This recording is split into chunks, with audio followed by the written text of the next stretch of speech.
So last class, we started off with Uniform Commercial Code Article 2 and Article 2A, right? So we said Article 2 is what? What does Article 2 govern? Don't, thank you. Sale of what? Thank you, sale of goods. And that's important because what it doesn't govern are sale of services, for example, real estate, and so on. So it's very discrete in terms of what it applies to. And we talked a lot about what is a sale. Are sales by merchants covered by UCC? The answer is yes, of course, but there might be some separate or distinct rules that apply to merchants. We sort of figured out what goods means in the sense that those are tangible items, and we sort of defined what goods are. We talked a bit about, well, does a UCC apply to a sale that involves both goods and services? And the answer was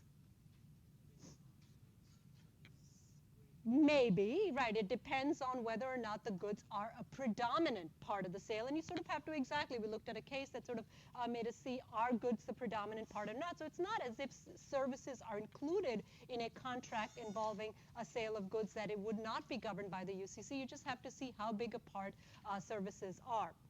And then we moved on real quickly in the next chapter talking about the concept of title and risk of loss, right? And that's really important because we're talking about sellers and buyers, and we're talking about the business risk of goods being damaged, goods being destroyed, goods being lost, whatever the case might be, during the time period between which the sales contract has been executed, but the goods haven't made their way from the seller to the buyer, right? So be careful in understanding those rules, in understanding, well, are these goods carrier delivered? Are they bailee, in possession of the bailee, or are they goods that the buyer is picking up from the seller? Depending on those circumstances is what determines when title passes and when risk of loss passes, right? That was that chapter, and it's an important chapter because there are terms like shipment contract, destination contract, bailee, so on and so forth, that we sort of need to get our arms around.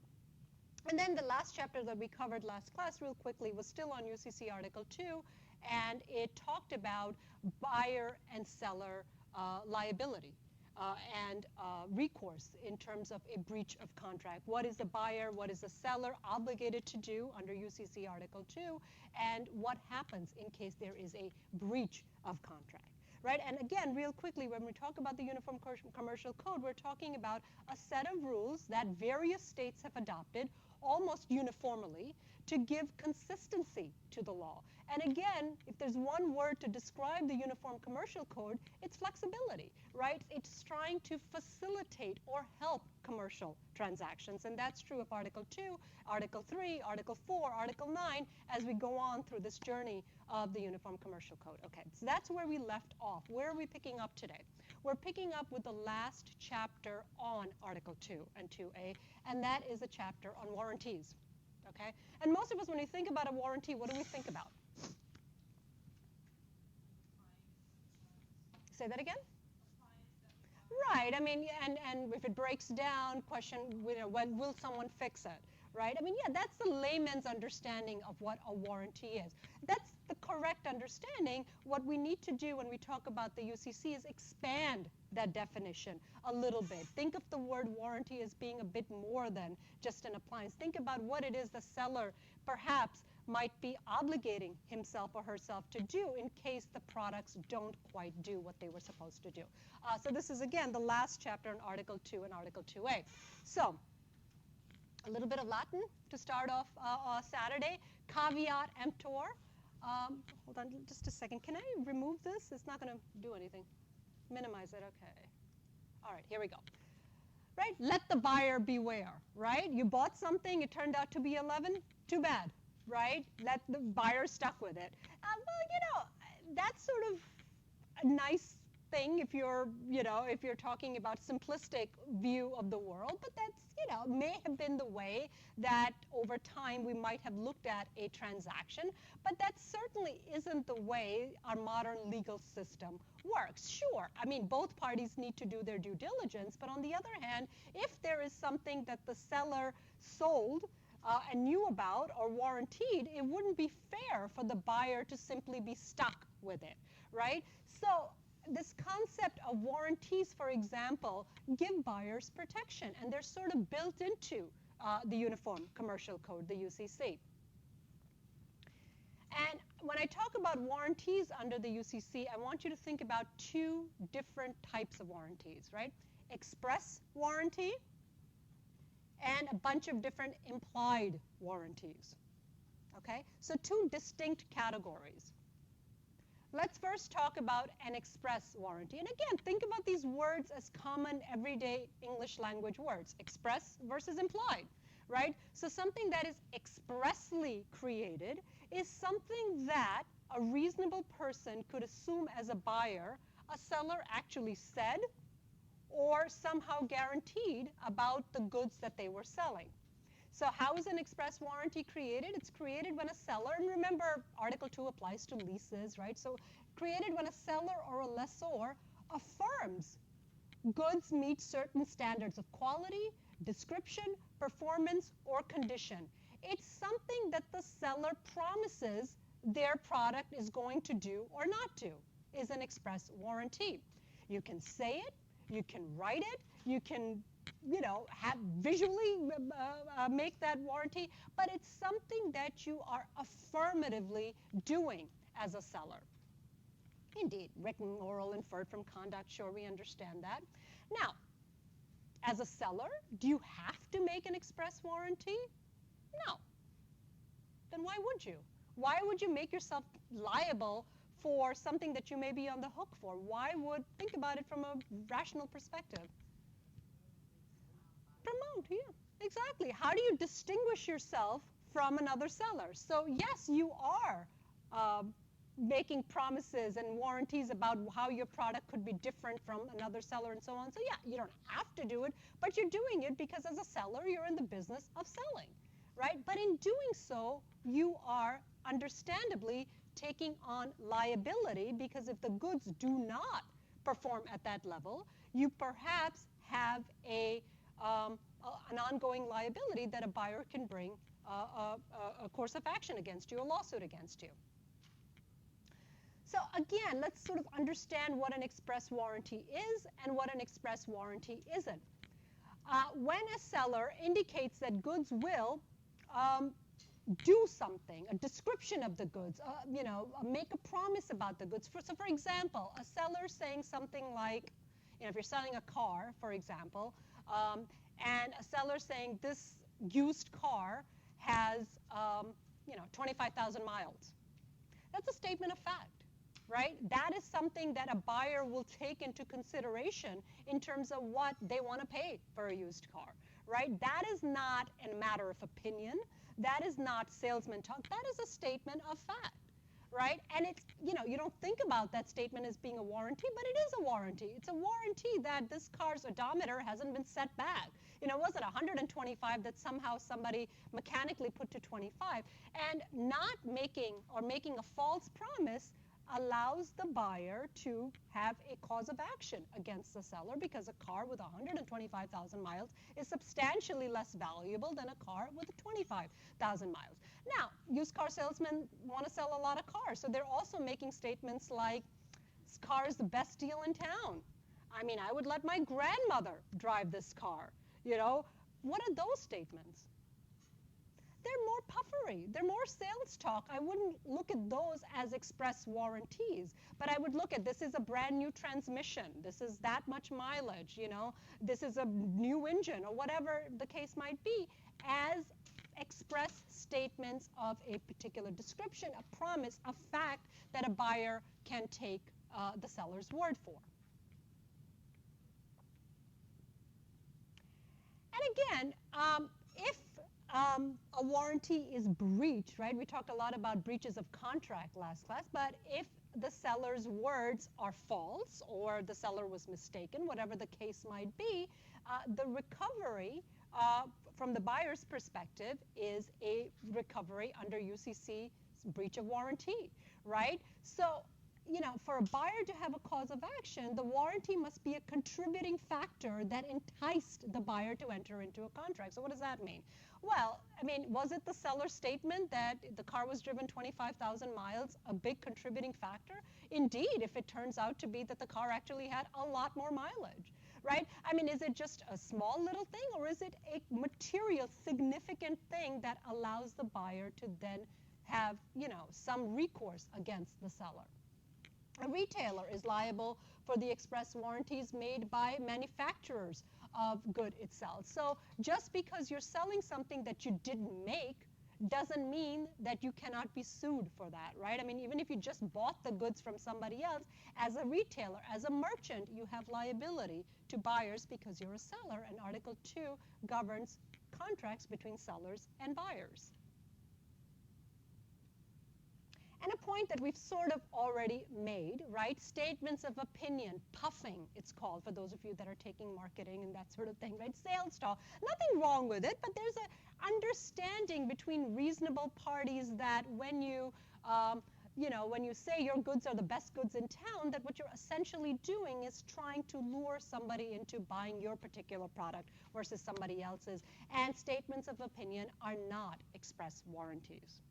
And where do you draw the line? Well, you sort of look to see, what is that statement? Is it a statement of fact? Is it about the quality of the product? Or is it just a general statement about, puffing up the product that a seller is selling? Okay, damages, right? I mean, we're talking about a breach of contract, a breach of warranty, right? If somebody said something or sold you something that didn't turn out to be what they said it was going to be, well, what are you looking for?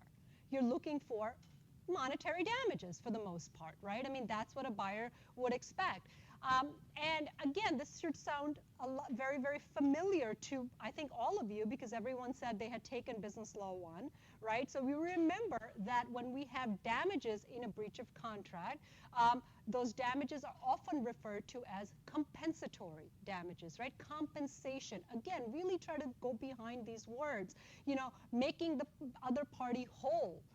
So what are compensatory damages? Well, they're damages between the difference in value of the goods as warranted and the actual value of goods as accepted at the time and place of acceptance. Okay, what does that mean? Go back to my example of a car with more mileage than was expressly warranted, right? So, well, how do you figure out value of something? Well, if we're talking about a car, we've got a way to figure out value, right? You've got something like Blue Book value, right? So this model, this year, car with this much mileage is under Blue Book value, a 25,000 mile car, Honda, I don't know, 2012, would be $15,000, pick a number. But, a car with substantially more mileage, a odometer that has been played around with, if it turns out that the car was actually driven 75,000 miles, well, Blue Book will tell you, well, that kind of car might only be worth $5,000, right? I'm just making up whole numbers. If that's the case and the buyer is successful against a seller under compensatory damages, simple math, right? The car as warranted was 15. The car as actually accepted at the time was 5. 15 minus 5 equals 10. That is a reasonable measure of compensatory damages, again, based on a breach of an express warranty. We don't always think about damages for injuries, personal injuries, and here I'm not talking about economic injury, I'm talking about a personal injury when we're talking about a contract or a sales contract, but it is possible, right? Saying or warranting something about a product that actually leads to a personal injury could also give rise not to just damages based on I didn't get what I wanted to get under the deal, but the fact that I actually suffered injury, and I think we hopefully have a case coming up on that, don't we? All right, we'll get to that, so hold that thought. Okay, so we started off with warranties in 2 buckets, right? Express warranties, and then a whole bunch of implied warranties, okay? So with that discussion of express warranty behind us, let's talk a little bit about all of these implied warranties. Again, what is, when we say the word implied, what does that mean? By implication, right? It isn't so obvious or so express, but it is something that is reasonably expected from the circumstances, if you will. That's what an implication, that's what an implied warranty is. So the UCC does imply a whole bunch of warranties anytime there is a sale of goods between a seller and a buyer, or a lease of goods between a lessor and a lessee. And how could we talk about implied warranty by not naming them by various different names? Of course we have to do that. That's what it's all about. That's business law, and that's the UCC. All right? So bear with me. There are 3 different types of implied warranties. Okay? One by one. And again, I'm sort of saying the names out so we get used to this terminology. An implied warranty of merchantability. And as we'll see in a minute, this one applies only to merchants. Remember we said we'll start to see differences between the UCC having some nuances related just to merchants. So implied warranty of merchantability applies only to merchants. Then we'll talk about an implied warranty of fitness for human consumption. It's an oddball one, a little one. We'll talk a little bit about that. And then the implied warranty of fitness for a particular purpose. I like these names because they actually tell you what the warranty is all about. So that's kind of nice. Let's talk about the first one, an implied warranty of merchantability. So even if you're not necessarily saying that this product that I'm selling is going to do X, Y, and Z, if we can just say that a reasonable person would understand that product to do X, Y, and Z, and if it does not do X, Y, and Z properly, that somehow the individual seller who sold it to you, and by the way, that seller has to be a merchant, is liable, just as a matter of law, without having to make an express warranty. All right, so when does an implied warranty of merchantability apply? Well, here are the standards. The goods. And the goods can be anything. It could be a piece of machinery. It could be software. It could be a car. It could, as we'll see in the case coming up. The goods must be fit for what? For the ordinary purposes for which they are used. If it's a car, what do you do with it? You can dance on its hood, but no, that's not what it's meant for. It's meant for driving, right? If it's a piece of software, it's understood that you're going to take it and install it on your hardware, and so on and so forth. So, again, if you're selling something, one would expect that as a seller, you would expect the buyer to use it for the intention for which it was created. The goods must be adequately contained, packaged, and labeled. Okay, that makes sense, right? If you're a professional seller, then you want to make sure that you're selling, not just selling the right kind of goods, but you're also packaging and labeling and, and so on and so forth, right? And you think about liability when you buy, for example, and we'll talk in consumer protection and so on and so forth, when you buy over-the-counter medication, right? I mean, we all know, not only does it come with all kinds of warnings on the back of the product, but all sorts of literature that goes along with it, right? I mean, a seller is expected to provide this information to the buyer. And the goods are of an even kind, quality, and quantity, right? I mean, for example, if I buy a bottle of aspirin, I expect that all 100 tablets are aspirin, right? I mean, and not something else mixed in. I mean, these are just reasonable expectations that anyone would have when they're buying a product, and they are implied. You don't have to say that you're doing this as a seller. It is implied when you're a merchant seller that that's what you're guaranteeing, essentially. The goods must conform to any promise or affirmation of fact made on the container or label. And that's just a fancy way of saying that if you're going to make marketing statements or any statement of fact, that they better be true, right? And again, the quality of goods must pass objection in the trade. And I'm just really quoting UCC language that basically says the goods are what you say they are. All right, this was sort of a sad case. It involved a vehicle. And this is the Denny versus the Ford Motor Company case. Court of Appeals of New York. What does that tell us? Is this a state case or a federal case? Well, the fact the state is named will tell us. So again, Court of Appeals. That means this case has been appealed from a trial court level to the next level of appellate review. So a second level tier court is looking at a decision made by the lower court, okay? And the issue in this case is whether the Ford Motor Company breached the implied warranty of merchantability. I said the implied warranty of merchantability only applies to merchants. There can be no doubt that the Ford Motor Company is a merchant under the UCC. This case is way back in 1995. Hard to believe that 1995 was 20 years ago, but it was. And this is when SUVs, which are all over the road today, were not. So in order to kind of understand the facts of this case, you almost have to see, well, when did this decision get handed down? 1995. OK, then it kind of makes sense. Somebody tell me about this Denny versus Ford Motor Company case, somebody that I may not have heard from today. Yes?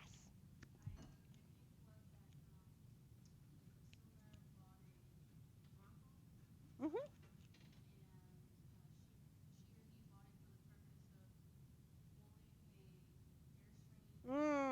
I think we may be getting our facts mixed up. That's a different case. Yes, yes. All these car cases after a while start to sound familiar. All right. That's okay.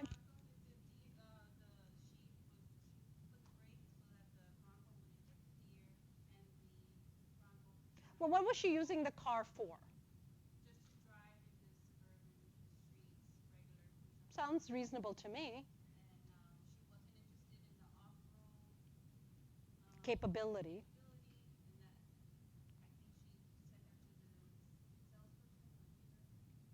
She may or may not. Well, she went and bought a car. Right, exactly. And, what? No, that's okay. No, somehow, because I'm really trying to, because what it is the defense of the Ford Motor Company is essentially your car flipped over. Why? Well, your car flipped over because it was designed for off-road, right? Now, today, how many people drive an SUV or have ever driven an SUV, right? Did you buy it because of off-road? Or did you buy it because you like the SUV? Or for what?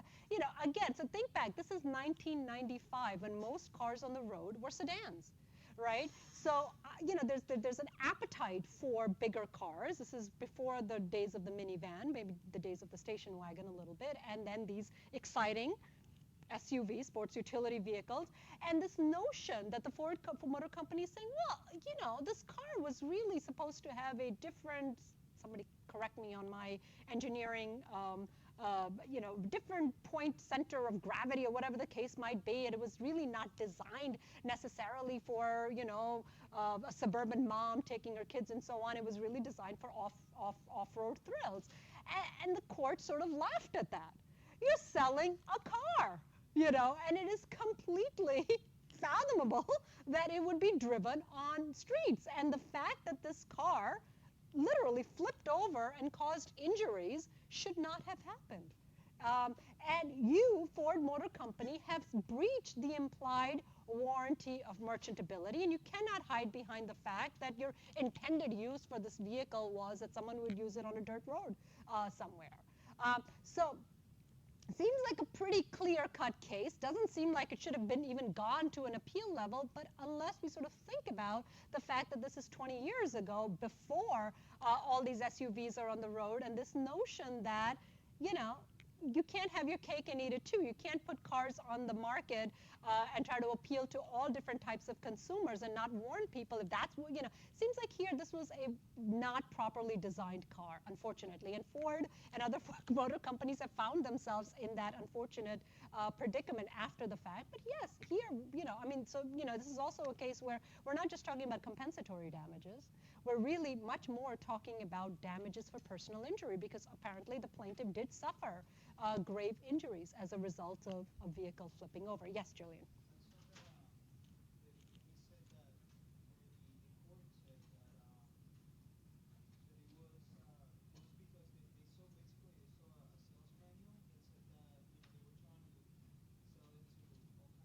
Sure.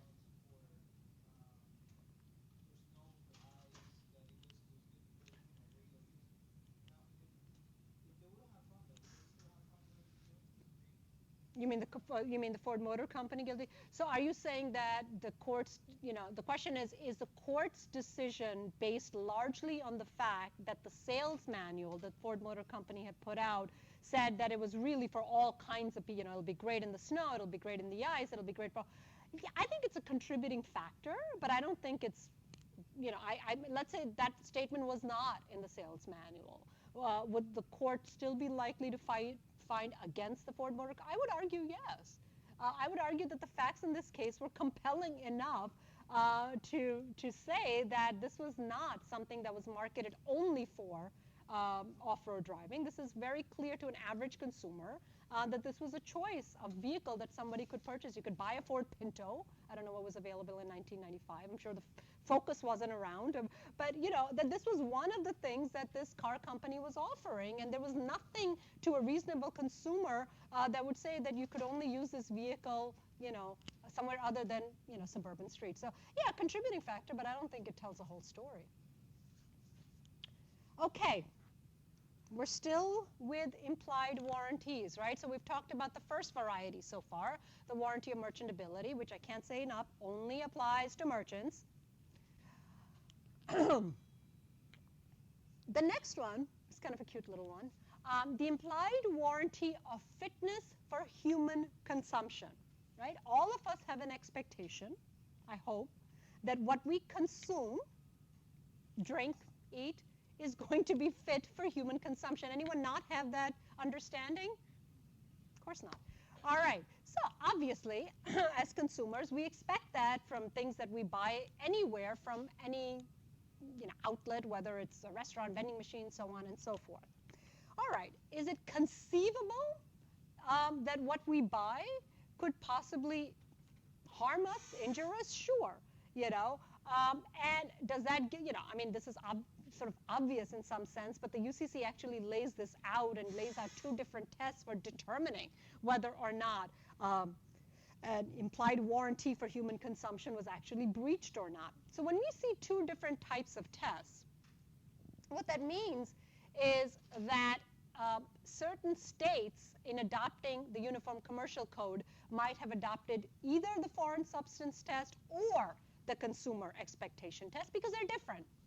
They're slightly different. And again, right, it's a uniform commercial code, but that doesn't mean that there aren't some variances between the two. So what's the difference? Well, the difference is that one test is stricter than the other when it comes to consumer expectations. So if you look at the first test, the foreign substance test, it says to determine merchantability based on foreign objects found in food. And I'm going to try to not use gross examples. We'll try to keep it, it's early in the morning. But we still want to understand what that means, versus the consumer expectation test to determine merchantability, you can almost say safety, right, based on what the average consumer would expect to find in a food product. Okay.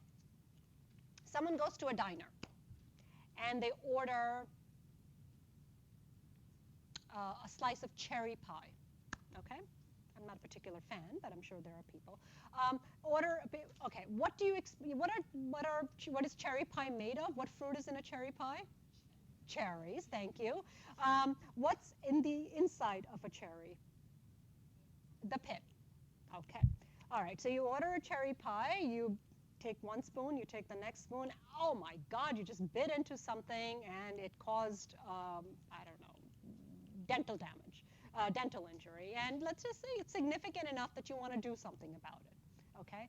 Now, the injury was, sustained as a result of what? As a result of eating something where, something that you found inside of it caused your injury. Let's say that's beyond doubt, okay? Now, the question is, do you have, it sounds sort of silly to sue someone under the UCC, implied warranty of fitness for human consumption, but play this out for me.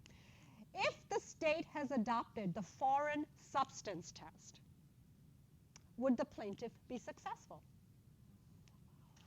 Why? Because the pit is not a foreign object, right? It could be that, maybe in making the pie, one pit remained, right? That's not to say that the injury didn't cause harm and so on. It's just a stricter test, right? Now, come back to the more flexible, the more sort of consumer-friendly test, which is, the test that most states would adopt. This is a consumer expectation test to determine merchantability based on what the average consumer would expect to find in a food product. No, you do not expect a restaurant or even buying, a frozen pie or something from a supermarket and expect to bite down into something as hard as that, right? So again, liability for the seller here depends on what test has been adopted with respect to a foreign object. Now, if what you, again, I'm not trying to be gross, but if what you injure yourself when you're eating the piece of cherry pie is a nail, I think that's sort of the example in the book, well, that's both a foreign substance and it violates both the consumer expectation. That's clear, right? But it is possible the pit may not make for a successful plaintiff if we're talking about is a foreign substance test. Okay, it's not a big deal, but yes, the UCC applies to sale of food because food is goods, right?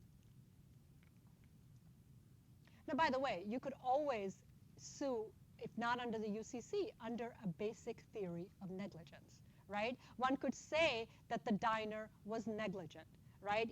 Even if you don't meet the UCC foreign substance test, well, there is a level of quality control that should be, at any food establishment or anywhere, and you wouldn't expect to get injured by someone leaving something in a food product that could actually cause injury. Yeah.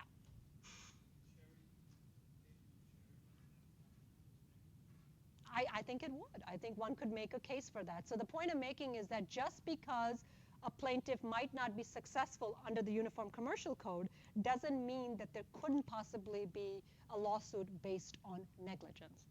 Now, I mean, are people going to go through the trouble because they suffered, $500 in injury? Possibly, right? I mean, so again, this is more of a sort of theoretical question than necessarily practical, but I do want to, sort of explain, just because the Uniform Commercial Code doesn't apply, a basic theory of negligence might apply.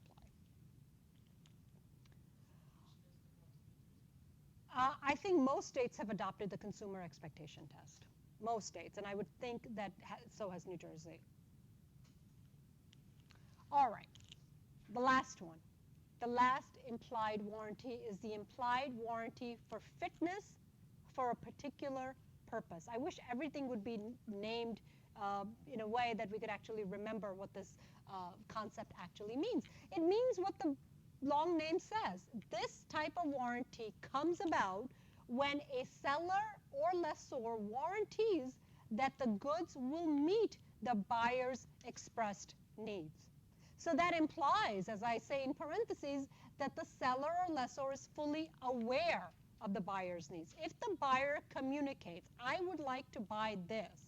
If you can sell me something that meets this requirement, I will purchase from you, right? That is fitness for a particular purpose. If the seller had no idea what the buyer needed those particular goods for, they cannot be held liable under the standard, right? So that's sort of a requirement.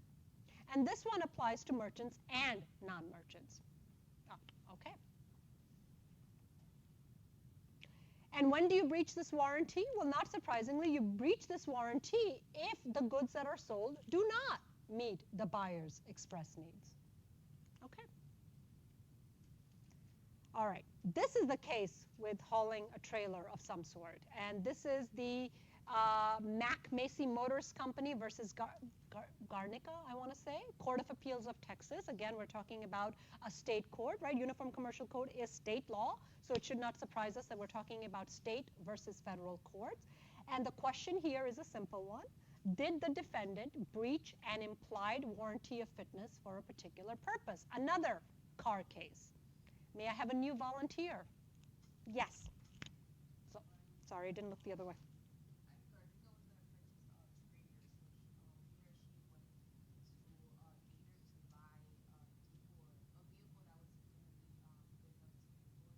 Sure.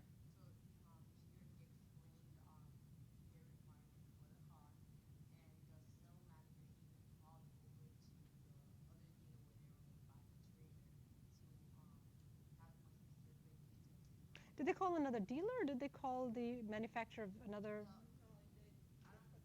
Okay, okay, for the trailer. All right.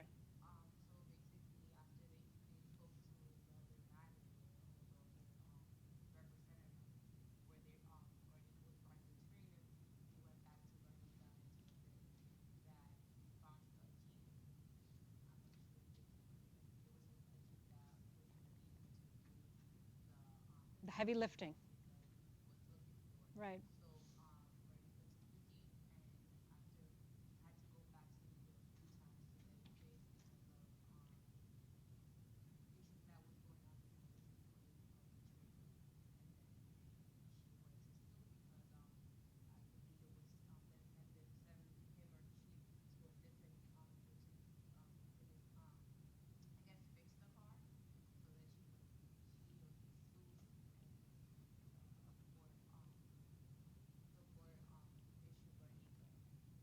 A judgment. Yeah. And again, not particularly surprising. I mean, a lot of these cases are pretty much, this was not a gray issue. When at least the facts suggest that a buyer is pretty clear, I want to buy a vehicle that will do, when we can assume that I mean, the size and specifications of the trailer, I mean, there's small trailers, medium trailers, large trailers, the vehicle that trailer is going to pull has to be able to do that job. And here the seller goes out of its way to do a little bit of investigating, researching. Why? Because they want to make the sale, right? They could just say, well, do your own due diligence, right? I mean, we can't promise anything. But no, they want to make a sale. So they actually say, yes, this will do the job. Well, it turns out it doesn't, and the buyer is going back and forth, and finally, is suing, and the answer is pretty clear. Yeah, and this is a implied warranty for fitness for a particular purpose. It is implied, even if the seller didn't necessarily say, I guarantee it, it doesn't matter. The fact that they were aiding and helping to try to have the buyer make this purchase by saying that, yes, we think this will do the job, there is enough evidence here that the seller should be accountable for that. If there were injuries sustained, they could be liable for that. But here, if the measure of damage is simple compensatory damages, meaning, either to take the vehicle back or to make the buyer whole for the damages that they've suffered as a result, who knows? Maybe they need the trailer for business. Maybe they need it to haul goods or whatever the case might be. That would be a measure of the damages that the buyer could potentially be recovering from the seller. All right. The warranty comes, the warranties taketh away.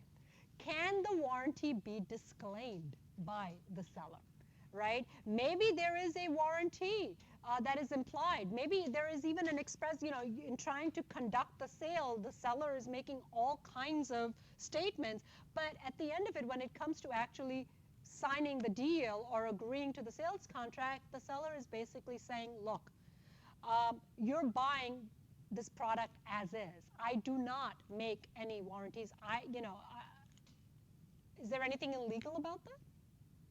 No. I mean, what is a contract? A private agreement. As long as you're not doing something illegal, you could try, certainly. So warranty disclaimers are perfectly legal. They essentially negate, take away an express warranty that a seller might have made or an implied warranty that the UCC could imply. We've always said you could change the default rules in the UCC by just simply making a different deal under a contract. The only thing with warranty disclaimers is that they have to be conspicuous. And what does that mean? Obvious, not hidden, that sort of thing. I mean, you can't say that you have made an express warranty and then you sign a 4-page contract and somewhere in the middle in 6-point font, you in one sentence, you negate it. I mean, that's not conspicuous, right? So what is conspicuous? Something that is not obviously designed to hide something or not draw the buyer's attention to it. Like this one? That's a bright little slide. Doesn't say a whole lot. I mean, I think a lot of what is on this slide is something we're going to actually get to next class or the class after when we talk about security interests and liens and that sort of thing. One of the warranties that a seller or a lessor is also making to the buyer is things like good title, no security interest, no infringement, no interference. What that means is, hey, if I'm selling you something, I actually have the authority to sell it to you, right? Remember the thief and the people that bought with bad checks and all those folks that we talked about last class, right?